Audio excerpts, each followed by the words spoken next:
我们不是要去血魂林吗？为何要来这儿啊？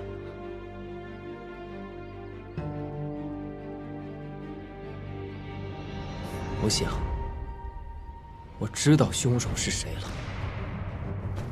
凶手是谁啊？知道了也不说一声。怎么神神秘秘的？哎，阿软，你不好奇吗？我师父说，做人不能太为难自己，想不通的事情就不要想。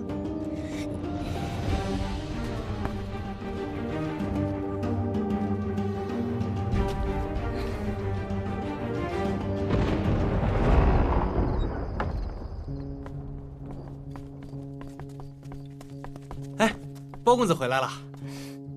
哎，东西呢？我等已将其寻回，学生先安置妥当。待将军用过饭后，我们一验便知。也好。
本少侠已在此跟我斗食了。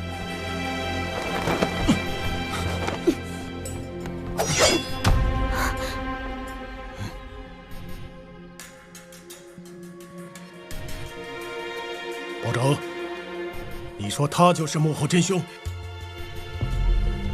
回将军，正是。好，除非你有凭空消失的本领，否则就乖乖束手就擒吧。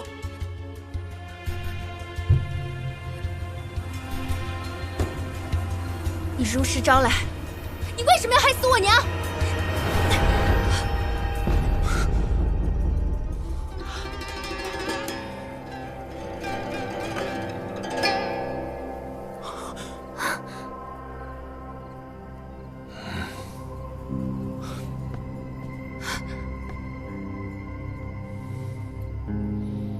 沈公子，真的是你？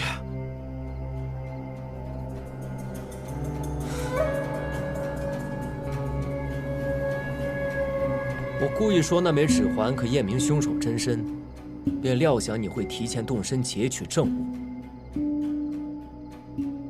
如此粗陋的陷阱，复杂还是粗陋，管用就行。这陷阱对别人来说未必管用，你却一定会上当。这是为什么呀？我们所有人之所以在这儿，都是他一手谋划。虽说一切并非天衣无缝，但至少短时间内不会露出破绽。但就在一切即将完美落幕之时，却突然出现一件超出他掌控的事。白骨指环极有可能令他的谋划功亏一篑，终是让他忍不住铤而走险。他一手策划？等等，你先说清此人到底是谁，他为何要连杀数人？沈寒曾在无意中念过2句诗：“江村摇落赞逢秋，旷世闻君独远游。”江村摇落赞逢秋，旷世闻君独远游。而这句诗的后4句正是：“书尘寒雁云边影，梦绕清源月下愁。念我故人劳碌久，不如头老卧沧州。”他的秘密尽在这几句诗里了。什么意思？若将这4句诗变换曲解，便是沈寒雁疏影，圆梦绕月愁。我念故人久，老布卧沧州。只有沈寒2个字听得懂，其他都没听明白。晏书及书信在此案中可指匿名信。袁，便是家在沧州的翰林学士袁大人，包拯额间挂月即是月。简而言之，他寄匿名信的目的，便是引包拯去解开袁大人被杀一案。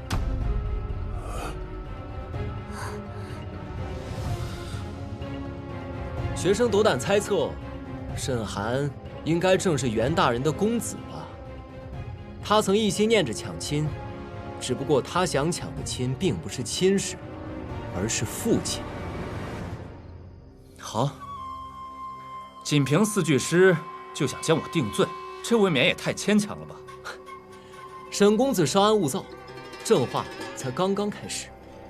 自我入住无极客栈之后，共收凶手6封匿名信。沈寒虽谨小慎微地掩藏自己的笔迹，但他却在给何二题字时暴露真迹。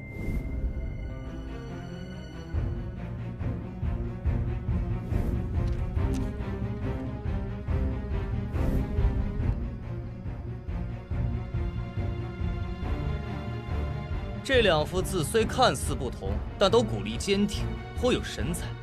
转折收尾处，锋芒毕露，实为一人所述。可是他既有心杀人，却又引你们过来破案，岂不是很矛盾吗？因为他需要有人出面查出20年前的一桩旧事，揭开杜贤的真面目，还枉死者一个公道。什么真面目？他之所以连环作案，一方面是为了替袁大人报仇，另一方面就是要将丹峰白鹿组织一网打尽。20年前，杜贤联合胡掌柜、孟达亨与水仪，背信弃主，取代媚丹峰成为暗杀组织的头目。此后，他又集合了无涯和江玉湖，以血魂灵为据点，行荼毒之事。不可能，我娘怎么可能会是暗杀组织的人？其实水仪本是同谋，曾进行暗杀之事。她正是20年前闻名江湖的滴水观音。无涯遇害时，他和你在一起，他的死和我有什么关系？早在我等踏入血魂林之前，你已将赏金榜的事透露给了无涯。无涯为了查出发榜之人，便伪装成我捷足先登到达客栈，却不料中了你的圈套。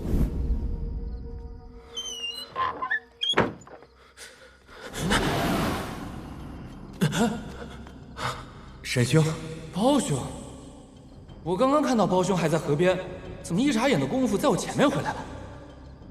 在下一直在客栈，并未去过什么河边。那就奇怪了，我方才看到一个长得和包兄一模一样的书生正往客栈走来，莫非是我看错了？可他就叫包拯啊！包拯？是啊，天底下只有一个头顶月牙的包拯了，所以一定是我看错了。对，看错了。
欲加之罪，何患无辞啊？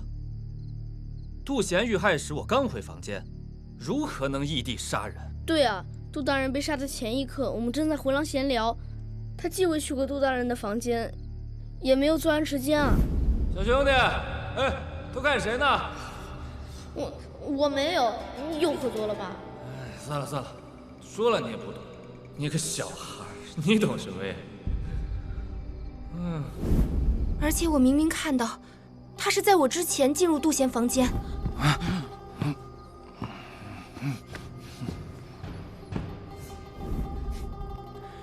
当时惨叫声响彻客栈之时，杜大人已经被凶手杀害了。沈寒率先进入杜大人房间，一来是为了排除嫌疑，二来是为了混淆案发房间中弥漫的酒气。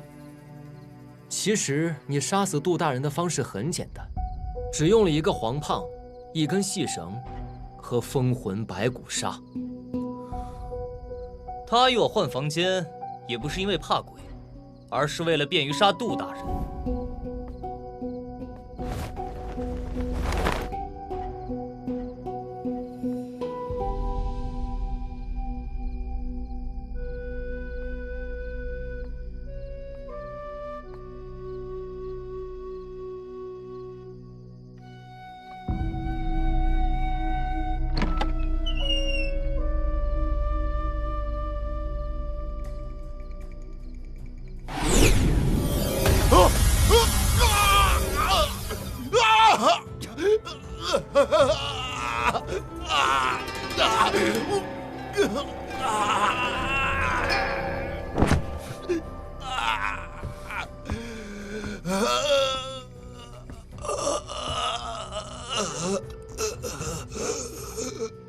记住，取你性命的不是我，也不是封魂白骨砂，而是媚丹峰。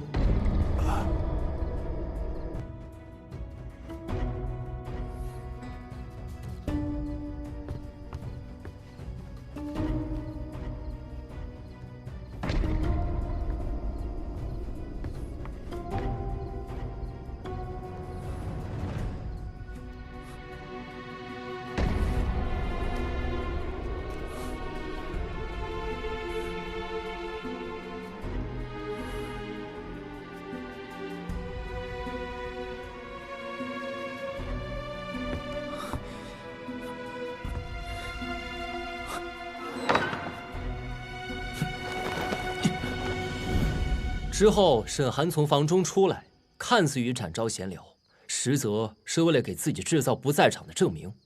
我们从杜大人房间中听到的那声鬼嚎，正是萧壮黄胖发出的声音。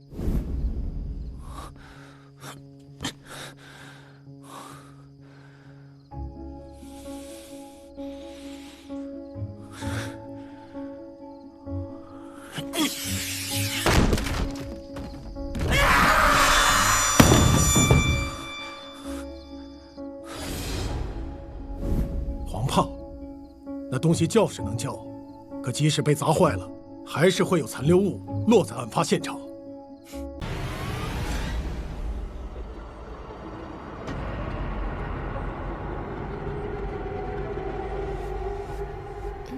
咱们还去吗？要我说，这镇子里肯定藏着什么不为人知的秘密，说不定真的能查到二人姐姐的身世呢。这下好了，刚从一个坑里爬出来，又要跳进另外一个坑里。事已至此，便是刀山火海，我也要闯一闯。我们先过去看看吧。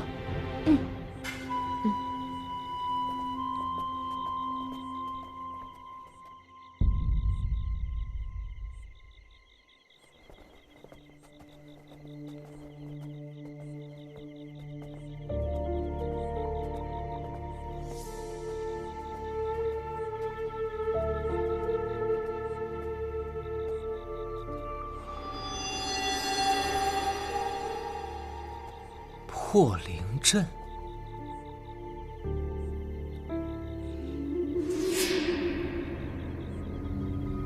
包大哥，这桥上有字。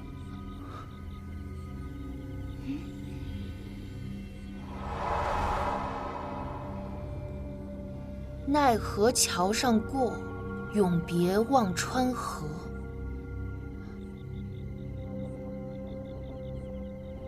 前去黄泉路，尽头会猫魔。尽头会猫魔，这首诗听起来阴森森的，像是在说一旦过了桥，就有去无回。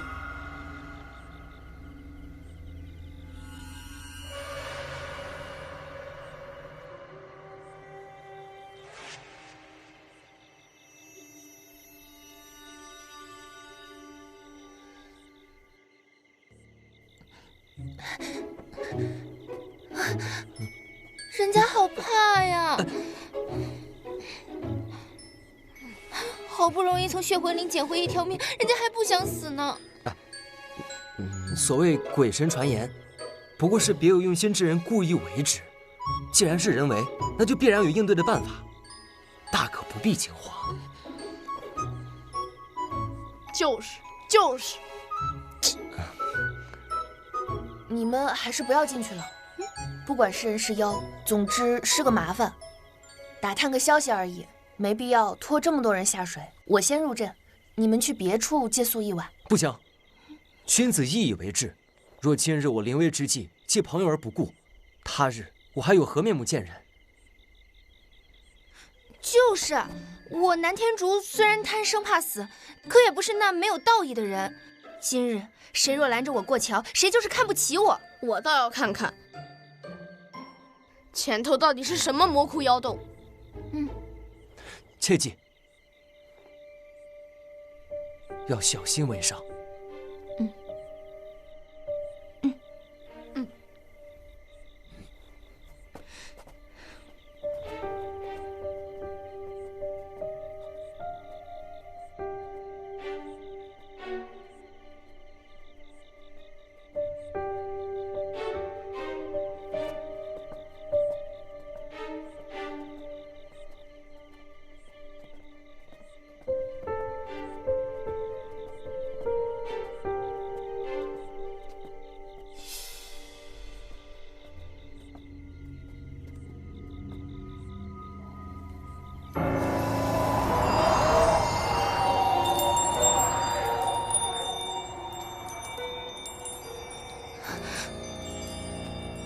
包大哥，这该不会就是妖灵吧？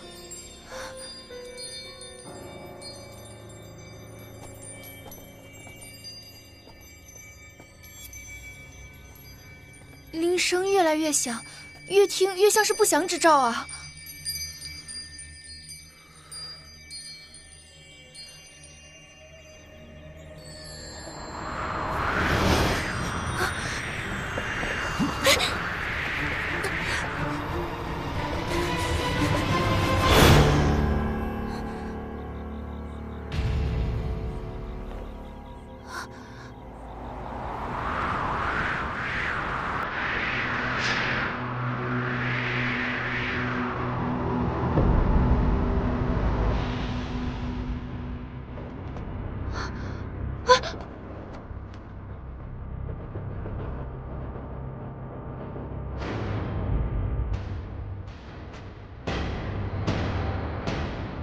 敢问阁下是何人？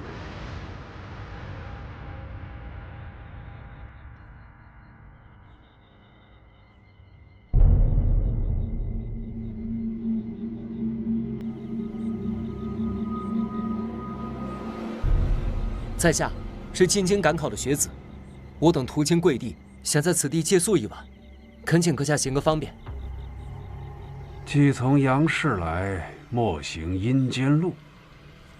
此地已无魏王人，只有幽灵种。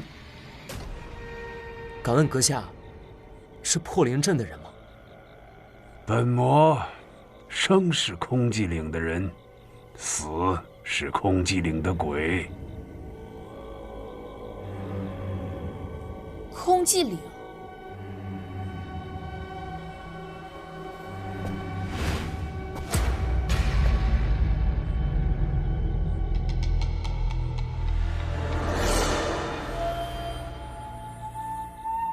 他是猫灵。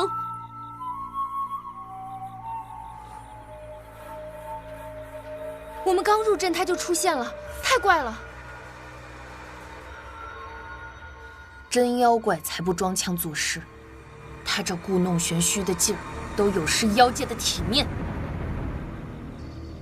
阿软姐姐说的是，战战青天，何来幽灵之说？要我看，他分明是假扮猫灵，使的都是江湖术士的把戏。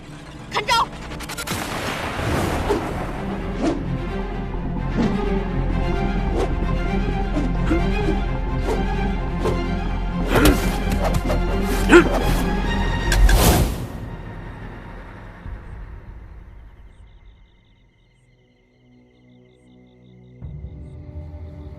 人呢？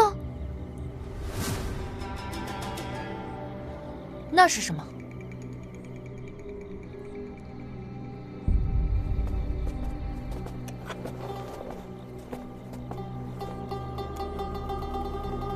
像是镇子里的通行令。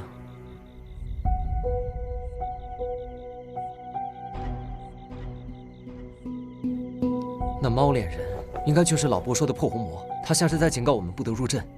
这看来阵中定藏玄机。既是警告，那就不足为惧。咱们还是趁夜深前赶快进阵吧。但是那位老伯明明说这里是破灵阵，可刚才那个猫脸人却说此地皆是枯坟野冢，而且他好像和空寂岭还颇有渊源。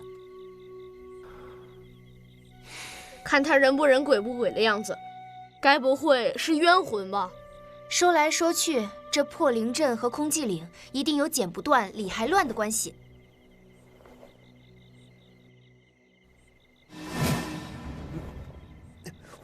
快看看我脖子！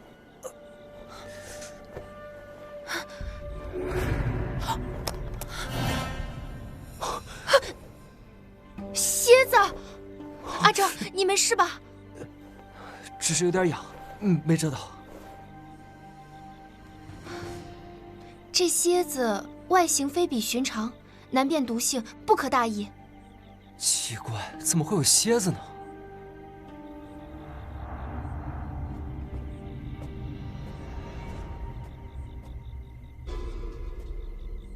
哎，包大哥，你看，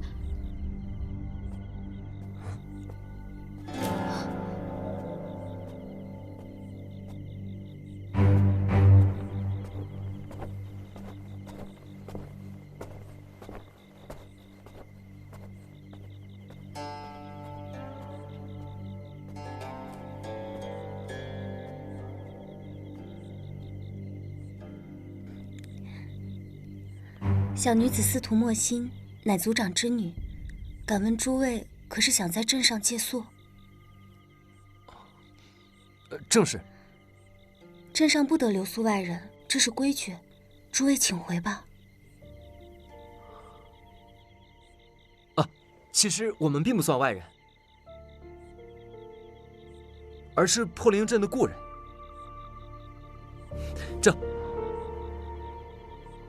这有贵镇的竹牌为证。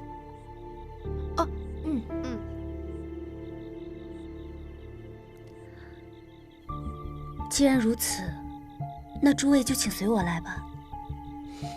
多谢姑娘。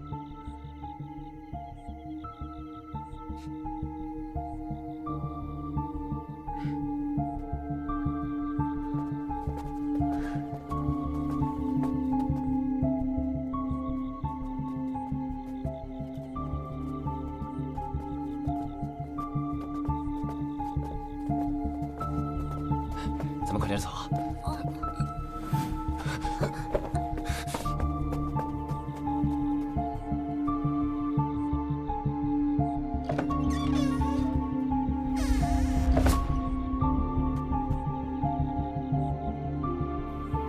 请。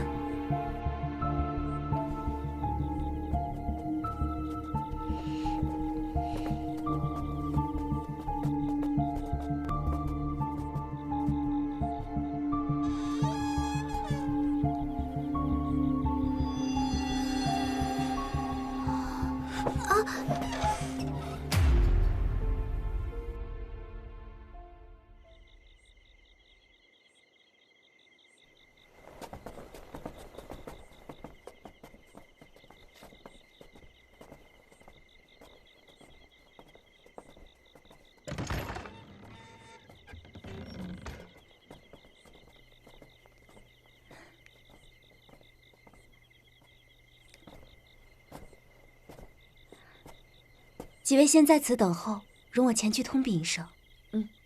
那便有劳姑娘了。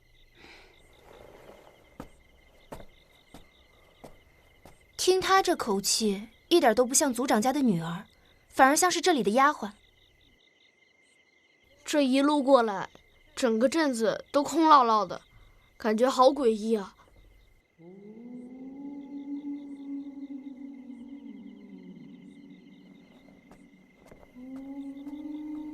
诸位进来吧。多谢。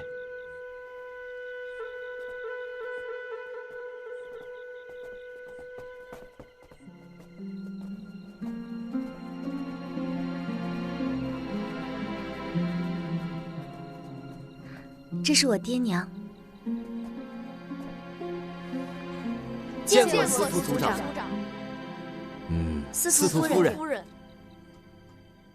不必多礼，都请坐吧。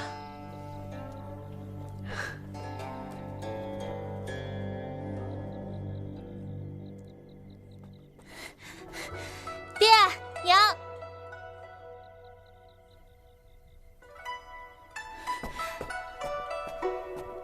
这是我姐姐司徒多罗。见过多罗姑娘。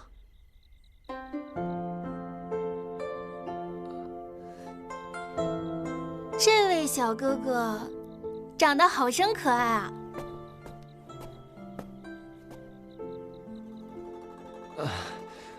姑娘，怕不是对可爱有什么误解吧？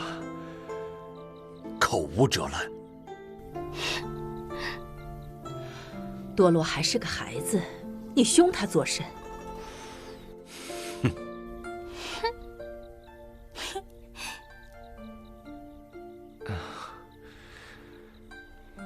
娘，不瞒公子，多罗曾有一位青梅竹马的故友，你与那人长得颇有几分相似，只可惜他离镇多年，一直不曾归来。娘，你就惯着他吧。